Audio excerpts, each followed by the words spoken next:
پوچھنا ہے، کوئی صہیب رومی سے جا کر کے پوچھے۔ صہیب رومی رضی اللہ تعالیٰ عنہ جب مکہ سے مدینہ جانے لگے، اپنی زندگی بھر کی ساری کمائی کو ساتھ میں لے کے جا رہے ہیں۔ مکہ کے کافروں نے پکڑا، اے صہیب کہاں جا رہے ہو؟ کہا میں مدینہ جا رہا ہوں، اپنے نبی کے شہر جا رہا ہوں۔ مکہ والوں نے کہا اے صہیب اپنے ساتھ کیا لے کے جا رہے ہو؟ کہا اپنا دھن دولت لے کے جا رہا ہوں، اپنا روپیہ پیسہ لے کے جا رہا ہوں۔ مکہ والوں نے کہا اتیتنا سولوکن لا مال لک، اے صہیب جب تم مکہ میں آئے تھے تمہارے پاس پھوٹی کوڑی نہیں تھی، آج ساری دولت دے کر کے مدینہ جانا چاہتے ہو، اے صہیب ہم تمہیں جانے نہیں دیں گے۔ کہا پھر کیا کرو گے؟ کہا مال دے کر کے جانا پڑے۔ صہیب رومی رضی اللہ تعالیٰ عنہ نے زندگی بھر کی کمائی ایک سیکنڈ کی دیر کیے بغیر مکہ کے کافروں کے حوالے کر دی اور خالی ہاتھ مدینہ پہنچے۔ مکہ سے مدینہ 480 کلومیٹر کا سفر طے کیا اور مدینہ پہنچے۔ اللہ کے پیارے نبی فجر کی نماز پڑھا رہے تھے، صہیب رومی گئے اور نماز میں شامل ہو گئے۔ نبی نے سلام پھیرا، سامنے صہیب رومی نظر آ گئے۔ نبی کھڑے ہوئے، صہیب کو گلے لگایا، صہیب کو گلے لگایا اور گلے لگا کر کے ابھی صہیب نے کچھ بتایا نہیں ہے، ابھی صہیب کچھ بولے نہیں ہے۔ نبی نے فرمایا اے صہیب مجھے اللہ کی طرف سے سب بتا دیا گیا ہے، مجھے خبر دے دی گئی ہے۔ اے صہیب ربحت البیع ربحت البیع، اے صہیب تو نے بڑے فائدے کا سودا کیا ہے، تو نے بڑے منافع کا سودا کیا ہے۔ وہ اسلام ہمیں ملا ہے میرے پیارے ساتھی، جس اسلام کو پانے کے لیے صحابہ نے اپنی جانیں دے دی، اپنا سب کچھ قربان کر دیا، وہ فوکٹ میں ہمیں ملا ہے، فری میں ملا ہے، اس لیے ہمیں اس اسلام کی قدر نہیں معلوم ہے میرے پیارے ساتھی۔ میرے پیارے عزیزو، اللہ قرآن کے دوسرے پارے میں کہتا ہے یا ایھا الذین آمنوا ادخلوا فی السلم کافہ، اے ایمان والو اسلام میں پورے کے پورے داخل ہو جاؤ، ولا تتبعوا خطوات الشیطان، اور اے ایمان والو شیطان کے راستے پر مت چلو، پورے داخل ہو جاؤ۔ آج ہم پورے داخل نہیں ہیں، معاف کیجیے۔ او میری پیاری ماں بہنوں، بہت تقریریں سننے کا جذبہ آپ کے اندر ہے، اپنے گھر بار کو چھوڑ کر کے جلسے میں آئی ہو، پنڈال میں آئی ہو۔ اگر آپ تقریر تو سنتی ہو، قرآن تو سنتی ہو، نبی کی حدیثوں کو تو سنتی ہو، لیکن اگر آپ اسلام کی بات نہیں مانتی ہو، پردہ نہیں کرتی ہو، حیا نہیں کرتی ہو، شوہر کی بات نہیں مانتی ہو، اپنی عزت کا خیال نہیں کرتی ہو، تو معاف کرنا میری بہنوں، آپ اسلام میں پوری کی پوری داخل نہیں ہے۔ اللہ کہہ رہا ہے ادخلوا فی السلم کافہ، اسلام میں پورے کے پورے داخل ہو جاؤ۔ نبی کے زمانے میں ایک عورت آتی ہے، اللہ کے نبی کے پاس جب عورتیں آتی تھی بیعت کرنے کے لیے، اللہ کے نبی پردے کے اس پار ہوتے تھے، اس پار عورتیں ہوتی تھیں۔ وہ عورت بیعت کر رہی ہے، اللہ کے نبی کے اوپر بیعت کر رہی ہے، نبی پردے کے اس پار، عورت اس پار ہے۔ اللہ کے نبی کہتے ہیں چلو بیعت کرو، اللہ کے ساتھ شرک نہیں کرو گی، کہتی ہے میں وعدہ کرتی ہوں اللہ کے ساتھ شرک نہیں کروں گی۔ پھر نبی کہتے ہیں ولا یسرقنا، چوری نہیں کرو گی، کہتی ہے میں چوری نہیں کروں گی۔ پھر نبی فرماتے ولا یزنین، زنا نہیں کرو گی۔ جب زنا کا نام سنا، اس لڑکی نے، اس عورت نے جلدی سے اپنے سر پہ ہاتھ رکھ لیا اور کہا کہ اے اللہ کے نبی کیا کوئی عزت دار عورت یہ کام بھی کر سکتی ہے؟ حضرت عائشہ کہتی ہیں اللہ کے نبی کو جب پتا چلا کہ زنا کا نام سن کر کے اس عورت نے جلدی سے اپنے چہرے پر، اپنے سر پر ہاتھ رکھ لیا اور کہا کہ کیا کوئی عزت دار عورت زنا بھی کر سکتی ہے؟ نبی کو اس عورت کی یہ ادا بہت پسند آئی کہ وہ عورت اتنی عزت دار عورت ہے، اتنی پاک دامن عورت ہے کہ زنا کا لفظ سن کر کے اس نے کہا کہ نہیں، ایک عزت دار عورت تو یہ کام نہیں کر سکتی۔ آج حالات اتنے برے ہیں میرے پیارے ساتھی، آج پاک دامن مردوں اور عورتوں کو تلاش کرنا مشکل ہو رہا ہے. بدکاری اتنی پھیل رہی ہے, زناکاری اتنی پھیل رہی ہے, حرام رشتے اتنے پنپ رہے ہیں کہ آج پاک دامنی کو تلاش کرنا مشکل ہو رہا ہے. میں مردوں سے بھی کہوں گا, میں اپنی ماں بہنوں سے بھی کہوں گا, ادخلوا فی السلم کافہ, اسلام میں پورے کے پورے داخل ہو جاؤ. اپنی شرمگاہ کی حفاظت کرو, اپنی عزت کی حفاظت کرو. اللہ کے پیارے نبی فرماتے ہیں من یضمن لی ما بین لحییہ وما بین رجلیہ اضمن لہ الجنہ. دو چیزوں کی گارنٹی دے دو, ایک زبان کی گارنٹی دے دو, ایک شرمگاہ کی گارنٹی دے دو, میں تمہیں جنت کی گارنٹی دیتا ہوں. اللہ کے پیارے نبی یہاں تک فرماتے ہیں کہ ہر انسان کے مقدر میں زنا کا حصہ لکھا ہوا ہے. آنکھوں سے گندی چیز کو دیکھنا آنکھوں کا زنا ہے, زبان سے گندی باتیں نکالنا زبان کا زنا ہے, کانوں سے گندی چیزوں کو سننا یہ کانوں کا زنا ہے, ہاتھوں سے غلط چیزوں کو ٹچ کرنا یہ ہاتھوں کا زنا ہے, اور پیر سے غلط چیز کی طرف چل کے جانا یہ پیر کا زنا ہے. یعنی ہر انسان کوئی ہاتھ کا زنا کر رہا ہے, کوئی پیر کا کر رہا ہے, کوئی آنکھوں کا کر رہا ہے. اللہ کے نبی نے فرمایا ابن آدم کے مقدر میں جتنا لکھا ہے اتنا وہ زنا کر رہا ہے. اور جب انسان اپنی آنکھوں کی حفاظت نہیں کرتا, ہاتھوں کی حفاظت نہیں کرتا, کانوں کی حفاظت نہیں کرتا, تو اللہ کے نبی کہتے ہیں والقلب یہوا ویتمنا, پھر دل میں گندے خیالات پیدا ہوتے ہیں, گندی خواہشات پیدا ہوتی ہیں, اور پھر شرمگاہ اس کی تصدیق کرتی ہے یا اس کو جھٹلا دیتی ہے. یعنی اگر آپ نے اپنے آپ کو آنکھوں کے زنا سے نہیں بچایا, کانوں کے زنا سے نہیں بچایا, زبان کے زنا سے نہیں بچایا, تو اصل زنا سے بچانا بھی مشکل ہو جائے گا. میرے نوجوان بھائیوں, آج سب کے ہاتھ میں موبائل ہے, سب کے ہاتھ میں سوشل میڈیا ہے, سب کے ہاتھ میں انٹرنیٹ ہے. آج نبی کی اس حدیث کو سمجھنے کی ضرورت ہے. اور میں پھر وہی آیت پڑھتا ہوں, ادخلوا فی السلم کافہ, اسلام میں پورے کے پورے داخل ہو جاؤ. اور آگے بڑھیے, شادی بیاہ کو دیکھ لیجیے, چاہے آپ کے جھارکھنڈ کے اس علاقے کی انصاری سماج کے لوگ ہوں, چاہے آپ بنگال میں چلے جائیں, بنگال کو دیکھ لیجیے, آپ بہار چلے جائیں, بہار میں شہرسہ بادی برادری کے لوگوں کو دیکھ لیجیے. شادی بیاہ میں بہت ساری حرام چیزیں آج ہمارے سماج میں چل رہی ہیں. جہیز چل رہا ہے, کہیں بارات چل رہی ہے, کہیں باقاعدہ لڑکی والوں سے باقاعدہ لمبی چوڑی ڈیمانڈ کی جا رہی ہے. ہمارے ایک ساتھی ہیں, ہمارے ساتھ ٹیچر ہیں, بہار کے رہنے والے ہیں, 8-9 لڑکیاں ہیں ان کی, بیچارے پوری عمر ان کی گزر, ابھی ریٹائر ہونے والے 2-3 سال میں, ابھی بھی کئی لڑکیوں کی شادی باقی ہے. ایک لڑکی کا رشتہ لگا, اگلے دن مدرسے میں آئے, میں نے کہا ماسٹر صاحب مبارک ہو, آپ کی بیٹی کا رشتہ لگ رہا ہے. کہا کہ شیخ صاحب رشتہ تو لگ رہا ہے, خوشی کی بات ہے, مگر دکھ کی بات یہ ہے لڑکے نے 5 لاکھ کی ڈیمانڈ کی ہے. میں نے کہا لڑکا کرتا کیا ہے؟ کہا کہ لڑکا راجگیر کا کام کرتا ہے, مستری کا کام کرتا ہے, گھر مکان بنانے والا مستری کا کام کرتا ہے. غور کرو یہ حالات ہیں. وہ تو ماسٹر صاحب تھے, سرکاری ٹیچر تھے, ان کو چلو ان کے پاس کہیں نہ کہیں سے پیسے کا انتظام تھا. جس غریب کے پاس انتظام نہیں ہے وہ بیچارہ اپنا کھیت بیچ کر, اپنی زمین بیچ کر, بینک سے قرضہ لے لے کے اپنی لڑکیوں کی شادی کر رہا ہے. او لوگوں, کب تمہاری آنکھیں کھلے گی, کب ہوش آئے گا؟ پانی سر سے اوپر جا چکا ہے. آج ان رسموں کی وجہ سے کتنے غریب ہیں جو اپنی بیٹیوں کی شادی نہیں کر پا رہے ہیں. ان کی جوان بیٹیاں جوانی کی دہلیز کو پار کر رہی ہیں. اللہ نہ کرے, اللہ نہ کرے اگر ان لڑکیوں کے قدم بہک گئے, ان لڑکیوں نے غلط راستہ چن لیا, میرے پیارے بھائیوں, وہ لڑکیاں تو گنہگار ہوگی مگر اس کا ذمہ دار کون ہوگا؟ ذمہ دار کون ہوگا؟ بڑی اچھی پہل ابھی بنارس سے ہوئی ہے. بنارس میں انصاری سماج میں ایک تنظیم چلتی ہے, بنکر برادرانہ تنظیم اس کو بولتے ہیں. اس تنظیم نے ابھی ایک اعلان کیا ہے کہ کوئی جہیز نہیں لیا جائے. 4-5 چھوٹے چھوٹے برتن, باپ اپنی خوشی سے لڑکی کو دے گا. کوئی جہیز نہیں دیا جائے گا. شادی کے موقع پر صرف 5 جوڑا کپڑا دیا جائے گا، اس سے زیادہ نہیں.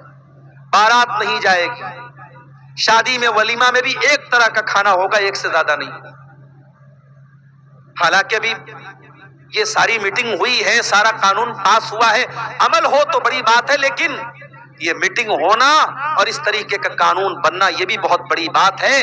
میں سواگت کرتا ہوں اس طریقے کی پہل کا، اور میں چاہتا ہوں کہ بنارس سے نکلنے والی یہ آواز آپ کے جھارکھنڈ، گوڈا، صاحب گنج اور آپ کے اس علاقے میں بھی اس پر عمل ہو، اور یہاں بھی ہمارے جو چاہے انصاری سماج کے لوگ ہیں اور دوسری برادری کے لوگ ہوں، اپنے شادی بیاہ کو میرے ساتھیوں آسان.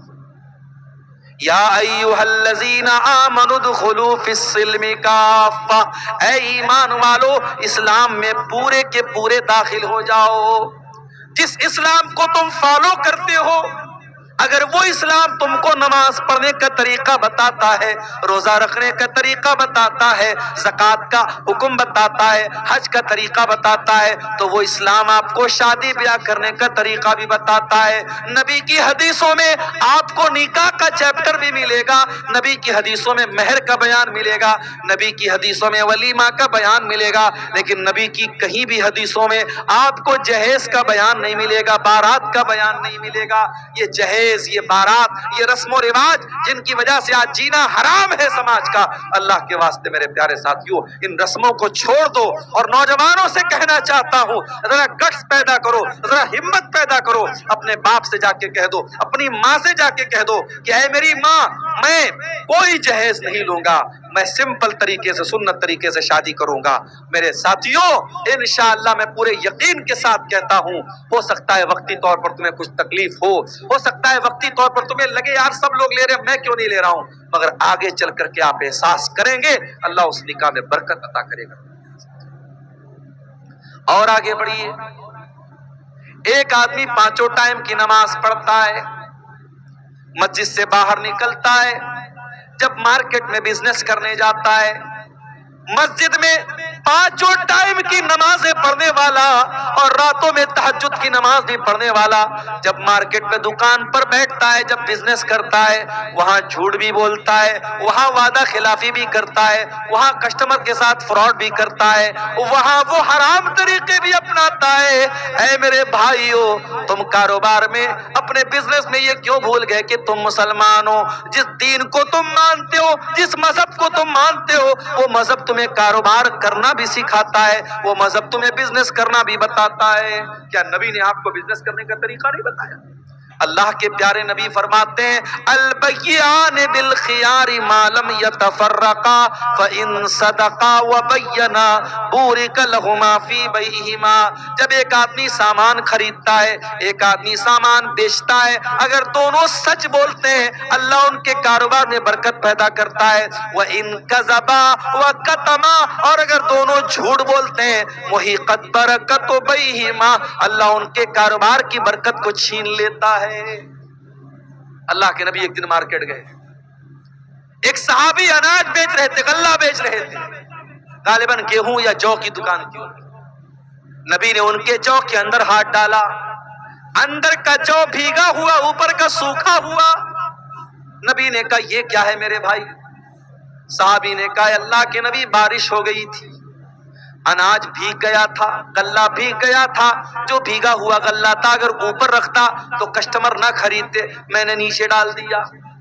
آپ نے فرمایا اے میرے صحابی، یہ تو دھوکہ ہو گیا. کسٹمر آئے گا، سوکھا اناج دیکھے گا، آرڈر دے گا، اور تم نکالو گے تو اندر گیلا اناج ہوگا، یہ تو کسٹمر کے ساتھ فراڈ ہو گیا.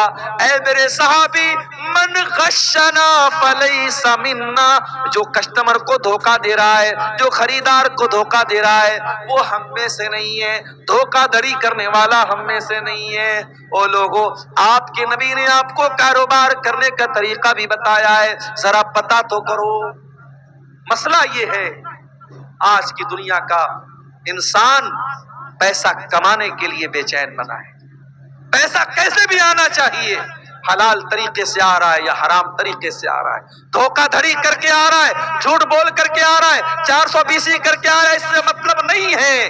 اللہ کے نبی نے فرمایا تھا قیامت کے پہلے کیسا دور آئے گا، یاتی علی الناس زمان لا یبال المرء من اینا اخذ المال، انسان پرواہ نہیں کرے گا۔ آپ کے اسی علاقے میں بندھن بینک، بندھن لون کی شکل میں عورتوں کو لون دیا جا رہا ہے اور باقاعدہ انٹرسٹ پر لون دیا جا رہا ہے، اور گھر کی عورتوں کو انوالو کر کے لون دیا جا رہا ہے، اور چند پیسوں کے لیے، زیادہ بڑا اماؤنٹ نہیں، 5,000 10,000 20,000 کا اماؤنٹ بینک کے ذریعے انٹرسٹ پر بیاج پر آج مسلمان لے رہا ہے۔ میرے بھائیوں، جس مسلمانوں کے سماج میں لاکھوں کروڑوں روپئے لوگ اپنے فالتو کے شوق پر اڑا دیتے ہیں، کاش ہم کوئی سنستھا ایسی بناتے، کوئی ادارہ ایسا بناتے، کوئی یونٹ ایسی بناتے، ہمارا کوئی غریب بھائی ہے اس کو پیسے کی ضرورت ہے، ہم کوئی ایسا سسٹم بناتے، میرے بھائی ہم تجھے قرضہ دیں گے اور اس کو کوآپریٹو بنیاد پر دیں گے، ہم تجھے بغیر انٹرسٹ کے قرضہ دیں گے، تو دھیرے دھیرے کر کے ہمارا قرضہ بھر دینا۔ ایسا کوئی سسٹم ہم بناتے تو ہماری بہت ساری قوم کے لوگ آج بیاج سے بچ جاتے۔ یہ بیاج اتنی خطرناک چیز ہے، میرے پیارے نبی نے فرمایا کہ اللہ کی لعنت ہو بیاج کھانے والے پر، بیاج کھلانے والے پر، بیاج کی گواہی دینے والے پر، اور بیاج لکھنے والے پر، سب پر اللہ کی۔ اس گناہ سے میرے پیارے ساتھیوں اپنی سماج کو ہم بچا سکتے ہیں۔ اور آگے بڑھیے، آج کل ہمارا نوجوان سٹے بازی کر رہا ہے، جوا کھیل رہا ہے، ڈریم 11 کے ذریعے، آن لائن ایپس کے ذریعے۔ پہلے لوگ جوا کھیلتے تھے تاش کے پتوں کے ذریعے، آج زمانہ ترقی کر گیا، موبائل پر گیم کھیل کے آج جوا کھیلا جا رہا ہے۔ ایویٹر ایک گیم آتا ہے، کیسینو ایک گیم آتا ہے، بہت سارے گیم آتے ہیں، اس میں جوا چل رہا ہے، اور ہمارا نوجوان اپنی گاڑی کمائی کو جوا میں لگا رہا ہے، سوچتا ہے راتوں رات امیر بن جائے گا۔ میرے نوجوانوں، اللہ کے واسطے یہ شارٹ کٹ مت اپناؤ پیسہ کمانے کے، پیسہ کمانے کا پراپر طریقہ اپناؤ، بہت دولت ملے گی انشاءاللہ، بہت برکت دے گا اللہ تعالیٰ۔ اسی بھارت کی سرزمین پر ہمارے سامنے بہت ساری مثالیں موجود ہیں، چاہے رتن ٹاٹا کی زندگی آپ اٹھا کے دیکھ لیں، جو ٹاٹا کمپنی کے مالک تھے، ابھی حال میں ان کا انتقال ہوا، چاہے وپرو کمپنی کے عظیم پریم جی کی زندگی کو آپ پڑھ لیں، چاہے ریلائنس کمپنی کے فاؤنڈر دھیرو بھائی امبانی کی زندگی پڑھ لیں، یہ جتنے بڑے بڑے کاروباری ہیں ان کی زندگیوں کو آپ اٹھا کے دیکھیں، انہوں نے گراؤنڈ سے شروعات کی تھی، زمین سے شروعات کی تھی، کسی چھوٹے بزنس سے شروعات کی تھی، محنت کرتے رہے، ایمانداری سے لگے رہے، اپنے دماغ کا صحیح استعمال کرتے رہے، اور اپنے کاروبار کو بہت آگے لے کر کے گئے۔ میرے پیارے ساتھیوں، آپ حلال طریقے سے بہت پیسہ کما سکتے ہو، حرام طریقے سے کما کر کے اپنی آخرت کو برباد مت کرو میرے پیارے ساتھیوں۔ اور آگے بڑھیے، ادخلوا فی السلم کافہ، اسلام میں پورے کے پورے داخل ہو جاؤ۔ ہم نے یہ سمجھا نماز پڑھ لیا بس ہو گئے مسلمان، مسلمان کے گھر میں پیدا ہوئے، ختنہ کرا لیا، سر پہ ٹوپی لگا لیا، لنگی پہننے لگے، ہو گئے مسلمان۔ نہیں میرے پیارے ساتھیوں، اسلام پوری زندگی، پوری لائف اسٹائل کا نام ہے۔ اسلام اس پر بھی لاگو ہوتا ہے، آپ اپنی بیوی کے لیے شوہر کیسے ہیں، آپ اپنے بچوں کے لیے باپ کیسے ہیں، آپ اپنے پڑوسی کے لیے پڑوسی کیسے ہیں۔ ایک انسان لوگوں کے ساتھ بہت اچھا سلوک کرتا ہے، مگر اپنی بیوی کے لیے وہ جلاد بنا ہوا ہے، بیوی سے ڈھنگ سے بات نہیں کرتا، بیوی کو ہمیشہ غصہ دکھاتا ہے، بیوی پر ہمیشہ روک جھاڑتا رہتا ہے، بیوی کو غلام بنا کے رکھا ہے۔ معاف کرنا میرے پیارے ساتھیوں، میں نے اپنے کانوں سے سنا ہے، کہنے والے یہاں تک کہتے ہیں عورت پیر کی جوتی ہے، اس کو کبھی سر پہ نہ چڑھانا ورنہ سر پہ چڑھ کر کے پیشاب کر دے گی۔ یہ جملہ مسلمان کہتا ہے۔ او لوگو، جس عورت کو تم پیر کی جوتی قرار دے رہے ہو، میرے نبی کیا فرماتے ہیں؟ خیرکم خیرکم لأہلہ وانا خیرکم لأہلی۔ او لوگو، تم میں سب سے بہترین انسان وہ ہے جو اپنی بیوی کے لیے سب سے اچھا ہے، اور اللہ کے پیارے نبی فرماتے ہیں کہ میں اپنی بیوی کے لیے سب سے اچھا ہوں۔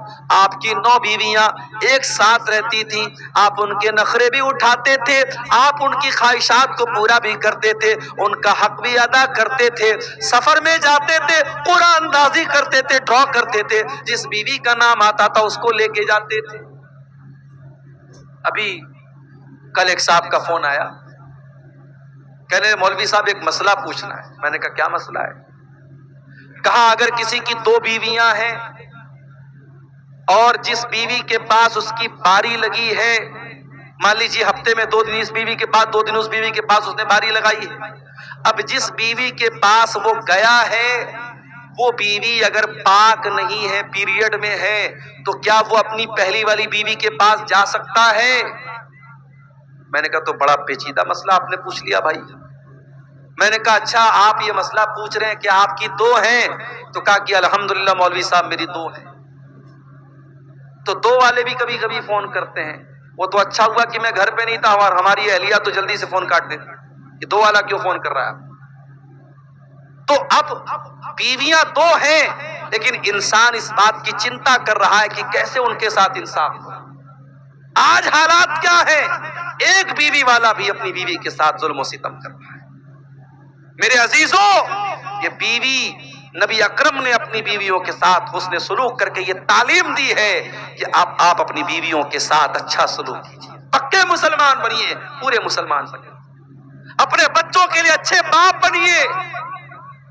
یہ جو ہماری قوم کی بیٹیاں مرتد ہو رہی ہیں، کبھی آپ نے غور کیا یہ مرتد کیوں ہو رہی ہیں؟ اس کے بہت سارے اسباب ہیں، بہت سارے کارن ہیں، بہت سارے ریزنز ہیں۔ اس میں ایک وجہ یہ بھی ہے جن بچیوں کو گھر میں پیار نہیں ملتا، کبھی ماں ڈھنگ سے بات نہیں کرتی، کبھی باپ محبت سے بات نہیں کرتا، تو ان لڑکیوں کو موبائل پر کوئی ذرا سا آئی لو یو بول دے، ذرا سا محبت کے چند جملے پھینک دے، ذرا ان کے بالوں کی تعریف کر دے، ان کے چہرے کی تعریف کر دے، تو وہ لڑکیاں لٹو ہو جاتی ہیں اور ان کے لیے موم بن جاتی ہیں۔ اس لیے اپنی لڑکیوں کو یہ ناجائز محبتوں کے جال سے بچانا ہے تو جائز محبتیں ان کو دو، اپنے بچیوں سے پیار کرو۔ میرے پیارے ساتھیوں، ہمارے پیارے نبی صلی اللہ علیہ وسلم اپنی بچیوں سے بہت پیار کرتے تھے۔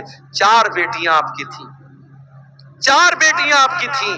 بڑی بیٹی زینب تھی، اس کے بعد رقیہ تھی، اس کے بعد ام کلثوم تھی، اور سب سے چھوٹی بیٹی فاطمہ تھی۔ حضرت فاطمہ کی شادی آپ نے حضرت علی سے کی تھی۔ حضرت حسن اور حسین کی ماں تھی حضرت فاطمہ۔ جب حضرت فاطمہ کبھی نبی کے پاس آتی تھی، نبی کی زندگی میں 3 بیٹیوں کا انتقال ہو چکا تھا، بس یہی ایک بیٹی بچی تھی، سب سے چھوٹی بیٹی تھی، سب سے لاڈلی بیٹی تھی۔ جب یہ نبی کے پاس آتی تھی، اما عائشہ فرماتی ہے کہ اللہ کے نبی اپنی بیٹی کا ویلکم کرتے تھے۔ بیٹی کو دیکھ کر کے آج گھروں میں ماحول ایسا بن گیا ہے کہ گھر میں بیٹی آ جائے تو بہو اپنی ناک منہ بنانے لگتی ہے کہ ہماری نند آ گئی۔ بھائی بھی بیچارہ دھیرے دھیرے سے کنارے ہو جاتا ہے کہ بہن آ گئی تو بہن کے بچے بھی آگے، ان کو پیسہ دینا پڑے گا، سامان دینا پڑے گا۔ میرے بھائیوں، اگر اللہ نے آپ کو بہن سے نوازا ہے، اس بہن کی محبت کی قدر کرو۔ آج کے اس دور میں اگر آپ کی بہن وقت نکال کر کے آپ کے گھر آتی ہے، اس بہن کے اس رشتے کی قدر کرو، ورنہ ایک زمانہ وہ آئے گا کہ تم ترسو گے۔ بھائی کی الگ دنیا ہوگی، بہن کی الگ دنیا ہوگی۔ اپنی بہنوں کو بھی میرے بھائیوں ان کا مان سمان دو، ان کو پیار دو، اپنی بیٹیوں کو مان سمان دو۔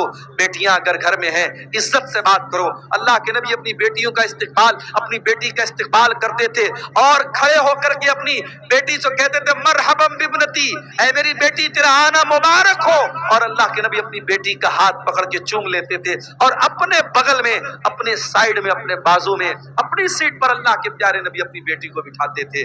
بیٹیوں سے پیار کرنا بھی نبی کی سنت ہے، بیٹیوں سے محبت کرنا بھی نبی کی سنت ہے، اور بیٹیوں کو مارنا، بیٹیوں پر ظلم کرنا اور ماں کے پیٹ میں بیٹیوں کو قتل کر دینا، یہ مشرکوں کا طریقہ ہے، یہ جاہلیت کا طریقہ ہے، یہ محمد اکرم کا طریقہ نہیں ہے، یہ اسلام کا طریقہ نہیں۔ اسلام ہمیں ایک اچھا باپ بننے کی تعلیم دی ہے۔